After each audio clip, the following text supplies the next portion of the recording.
A very good evening to everyone. आप सभी का टॉप आईक्यू लॉयर चैनल पर स्वागत है। I am advocate Anuj Kumar. साथियों, आज की इस लीगल वीडियो में आपका स्वागत करता हूं। आज के सेशन में हम एनसीडीआरसी यानी कि national consumer dispute redressal commission के एक रिसेंट महत्वपूर्ण केस पर चर्चा करेंगे। इस केस का नाम Varun Ahuja and others versus M3M India private limited and others है। इस केस में honourable justice AP Shahi and doctor Inderjit Singh की बेंच ने यह महत्वपूर्ण निर्णय दिया है। आइए इस केस के महत्वपूर्ण बिंदुओं को समझते हैं। साथियों, इस मामले में कंप्लेनेंट्स ने हरियाणा के गुरुग्राम में स्थित M3M उर्बाना नामक परियोजना में व्यवसाय इकाइयां यानी कि बिजनेस यूनिट्स खरीदी। यह परियोजना M3M India private limited, Marshal Buildcon private limited और एमवर्थ सर्विसेज प्राइवेट लिमिटेड द्वारा शुरू की गई थी। साथियों, 2012 में शुरू हुई इस परियोजना में रेस्टोरेंट, खुदरा इकाइयां और कार्यालय स्थान जैसी व्यवसायिक स्थान शामिल थे। Means these included commercial spaces such retail units and office spaces. In units की कीमत 57 लाख रुपए से लेकर 1,94,00,000 रुपए तक की थी। साथियों, कंप्लेनेंट्स को बाद में यह सूचित किया गया कि जिस स्थान का उपयोग पार्किंग के लिए किया जाना था उस पर एक नया ब्लॉक बनाने की योजना है। कंप्लेनेंट्स का कहना था कि इस नई निर्माण योजना के लिए उनकी सहमति, उनकी कंसेंट नहीं ली गई थी और यह नया निर्माण पहले से मौजूद सुविधाओं पर दबाव डालेगा, पहले से मौजूद फैसिलिटीज पर दबाव डालेगा। इस कारण कंप्लेनेंट्स ने ऑनरेबल एनसीडीआरसी में कंज्यूमर कंप्लेंट फाइल की और कंप्लेनेंट्स का यह तर्क था कि यह निर्माण बिना उनकी मंजूरी के, बिना उनकी कंसेंट के हो रहा है और इससे उनकी संपत्तियों की सुविधाओं पर, उनकी प्रॉपर्टीज की फैसिलिटीज पर एडवर्स इफेक्ट पड़ेगा। साथियों, इस केस में कोर्ट के सामने दो इश्यूज थे।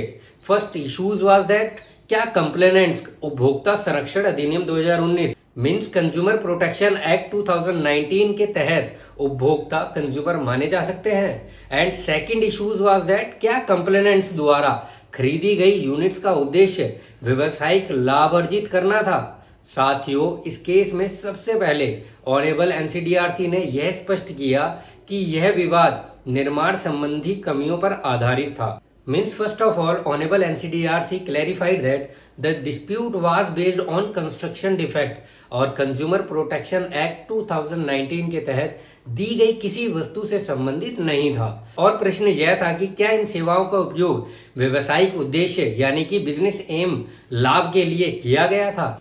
ऑनरेबल एनसीडीआरसी ने Shri Ram chits India private limited versus Radhachand associates case का रेफरेंस लिया, जिसमें यह देखा गया था कि कंज्यूमर प्रोटेक्शन एक्ट में सेवाओं को व्यवसायिक उद्देश्य के तहत शामिल नहीं किया गया है।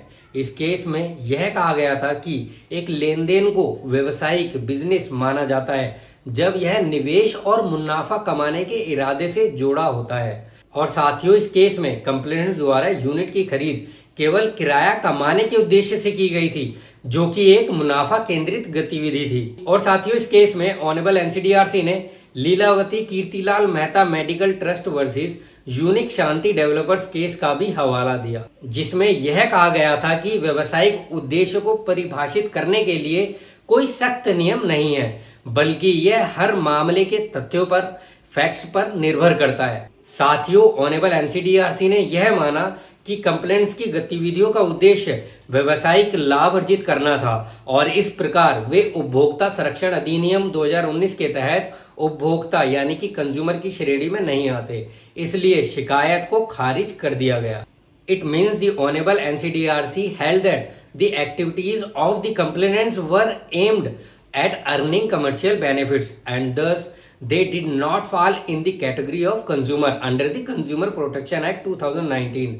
Hence, the complaint was dismissed. इसलिए इस कंप्लेंट को एनसीडीआरसी के द्वारा खारिज कर दिया गया। साथियों, इस केस में मेरे व्यक्तिगत विचार, व्यक्तिगत टिप्पणियां, पर्सनल व्यूज यह हैं कि ऑनरेबल कमीशन के इस निर्णय से यह स्पष्ट होता है कि उपभोक्ता संरक्षण अधिनियम के तहत उपभोक्ता यानी कि कंज्यूमर की परिभाषा का प्रयोग करते समय उसके उद्देश्य को समझना आवश्यक है और यदि कोई व्यक्ति केवल मुनाफा कमाने के लिए सेवाओं का उपयोग कर रहा है तो उसे उपभोक्ता यानी कि कंज्यूमर नहीं माना जाएगा। और साथियों, इस निर्णय से हमें यह भी सीखने को मिलता है कि कानूनी अनुबंधों और व्यवहारों में पारदर्शिता और सही उद्देश्य का महत्व कितना बड़ा है। और M3M उर्बाना परियोजना का यह मामला इस बात का भी प्रतीक है कि उपभोक्ता अधिनियम यानी कि कंज्यूमर एक्ट केवल उन्हीं व्यक्तियों की सुरक्षा करता है जिनका उद्देश्य व्यापारिक लाभ नहीं बल्कि व्यक्तिगत उपभोग होता है। साथियों, मैं आशा करता हूं कि आपको आज की इस कानूनी जानकारी से यह महत्वपूर्ण केस समझ आ गया होगा। और अगर आप ऐसे और भी महत्वपूर्ण कानूनी विषयों पर जानकारी चाहते हैं तो चैनल को सब्सक्राइब करें, लाइक करें। टॉप आईक्यू लॉयर चैनल से जुड़ने के लिए आपका धन्यवाद। जय हिंद।